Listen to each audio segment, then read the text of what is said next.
తెలంగాణ జాగృతి ముందు నుండి కూడా సామాజిక న్యాయం కోసం పనిచేస్తున్న సంస్థ. ఇయాల కాదు 15 ఏళ్ల కింద అసెంబ్లీలో అంబేద్కర్ విగ్రహం పెట్టాలని ఆనాడు ఉమ్మడి ఆంధ్రప్రదేశ్లోనే 72 గంటలు నేను దీక్ష చేయడం జరిగింది. ఆ తర్వాత తెలంగాణ రాకముందే ఉమ్మడి ఆంధ్రప్రదేశ్లో అసెంబ్లీలో అంబేద్కర్ విగ్రహాన్ని సాధించుకున్నాము. అందుకనే అదే కోవలో ఇవాళ పూలే ఉండాలని అడుగుతున్నాం. ముట్టుటిగా అడుగుతలేం, మనం పొదువుకు అడుగుతలేం. అసెంబ్లీలో జ్యోతిబా పూలే బొమ్మ చూస్తే మనకు ధైర్యం రావాలి, స్ఫూర్తి రావాలి. అందుకోసమే అసెంబ్లీలో జ్యోతిబా పూలే విగ్రహం ఉండాలని అడుగుతున్నాం.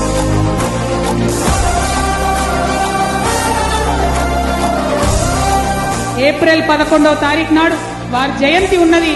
ఆ రోజన్న ప్రకటన చేసి తెలంగాణ బీసీ బిడ్డలకు మీరొక స్ఫూర్తినివ్వాలి, మద్దతునివ్వాలని చెప్పి ప్రభుత్వాన్ని డిమాండ్ చేస్తూ ఉన్నాం.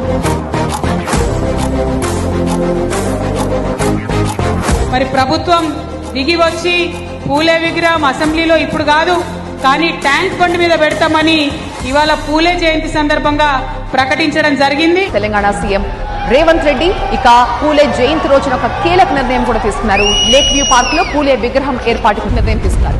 తెలంగాణ ముఖ్యమంత్రి గారు అక్కడ ట్యాంక్ బండ్ మీదకి వెళ్లి స్థలాన్ని కూడా పరిశీలన చేయడం జరిగింది. హైదరాబాద్ నక్లెస్ రోడ్డులో మహాత్మా జ్యోతిరావు పూలే విగ్రహ ఏర్పాటుకు స్థలాన్ని పరిశీలించారు ముఖ్యమంత్రి రేవంత్ రెడ్డి. మేము తప్పకుండా దాన్ని స్వాగతిస్తున్నాం. పూలే బొమ్మలు ఎన్ని ఉంటే అంత మంచిది, కానీ ఉండాల్సిన చోట కూడా తప్పకుండా ఉండాలి. అసెంబ్లీలో ఖచ్చితంగా ఉండాలి. ఇది తెలంగాణ బ్లడ్ భయపడే బ్లడ్ కాదు. ఎన్ని అడ్డంకులు ఎదురైనా, ఎన్ని ఇబ్బందులు వచ్చినా, ఎన్ని విమర్శలు వచ్చినా ముందుకే పోతాం తప్పితే వెనక్కి పోయేది లేదు.